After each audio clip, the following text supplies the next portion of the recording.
They tased my pregnant wife in our yard, not knowing I was the county sheriff. There's a sound you don't forget. The crackle of a taser. The scream of your wife as she falls belly first onto dry suburban grass. I wasn't in uniform that day. Wasn't behind the wheel of my patrol truck. Wasn't flanked by deputies or signing warrants. I was just a husband. A soon-to-be father. Carrying groceries. We'd moved to Crestwood Pines 2 months earlier. A quiet, sunny neighborhood with brick mailboxes, bird feeders, and trimmed hedges. The kind of place realtors called safe, where everyone waved and watched. My wife, Dana, was 8 months along. A teacher by trade, tough as nails, but lately everything made her tired. We bought the house for the nursery, the yard, the quiet. But what we didn't know, what no one told us, was that Crestwood wasn't run by the city. It was run by Karen. Karen Devlin, the self-declared captain of the Crestwood Security Enforcement Task Force, an HOA splinter group with no legal power but plenty of bravado. She and her crew, 4 residents in knockoff tactical vests and cheap radios, had appointed themselves the law. Speeding warning notice. Untrimmed lawn violation. Minor noise past 8 p.m. Summons delivered in person. We ignored it at first. Then Dana got cited for unauthorized signage, a baby shower balloon taped to our mailbox. Then came the first knock. We noticed unfamiliar vehicles during your gathering. Karen had said, stone-faced. We'll need to log your guest list for records. Dana had laughed. You serious? Karen hadn't blinked. We filed a complaint with the city, found out Crestwood's HOA had dissolved years ago. No one held actual authority, but Karen kept pushing patrolling at night, taking photos of our car. Then, last Thursday, everything snapped. I was 5 minutes from home, picking up groceries. Dana had stepped outside to water the flowers. That's all. Barefoot, her bump showing under her dress. Karen and one of her cronies, Dale, a retired mall cop, pulled up in a golf cart with flashing lights and a 2-way radio, blasting static. They accused her of trespassing. On our lawn, Dana laughed.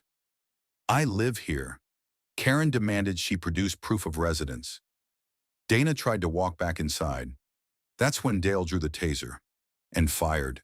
She fell, screamed, grabbed her stomach. Our neighbor across the street, Mrs. Tran, called 911. Her doorbell camera caught everything. I arrived less than 2 minutes later, sirens already coming down the block. I saw Dana on the ground, crying. Karen standing over her like a cop in a crime show. I dropped the bags, ran. She tried to speak. I pulled out my badge. I'm Sheriff Devin Carter. I growled. Step back. Now. Karen froze. Dale turned white. Paramedics arrived. Dana was rushed to the hospital. Our baby girl Amelia was born 2 weeks early, but she made it. The taser hit her shoulder. Dana had shielded her belly on instinct. It could have been worse. It almost was. I spent that night reviewing footage. I didn't cry. Not yet. I was too busy building a case. The HOA was fake. Their titles were fake, but their weapons were real. Their radios operated on illegal channels. Their golf cart had city-style decals unlicensed. And worse, they'd logged hundreds of incidents over the last 6 months, all targeting people of color, new residents, or single mothers. Karen called it preemptive community assurance. I called it what it was: domestic intimidation under the mask of order.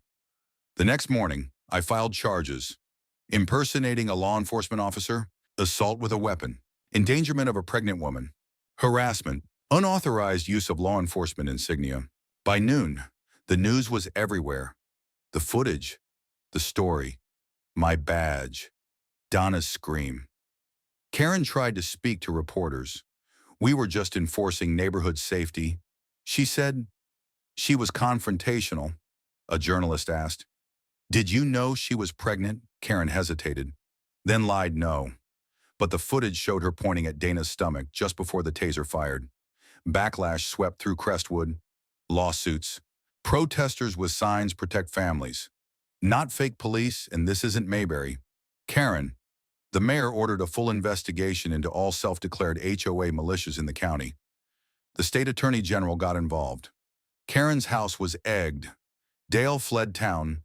My department supported me. Deputies made sure our street was secure. But Dana, she couldn't sleep. Every time she closed her eyes, she flinched. I'd wake to find her holding Amelia against her chest, whispering lullabies through tears. Then came justice. Karen was sentenced to 14 months in county lockup for impersonation and assault. Dale got 3. Crestwood Pines was forced to install actual neighborhood oversight under city management. We hosted the first real town hall on our lawn. Donna spoke. So did I. We moved here to build a family. I told them, but a family isn't just behind one door. It's the whole block. And it only works if we protect each other, not control each other. People clapped. Some cried. Karen's name hasn't been spoken since. Amelia's nearly 6 months now. She laughs in her sleep. Every time I hold her, I think of that moment. The taser, the fall, the fury, and the choice to fight fire with justice, not vengeance. Because the only real law that matters in a neighborhood is love. The end.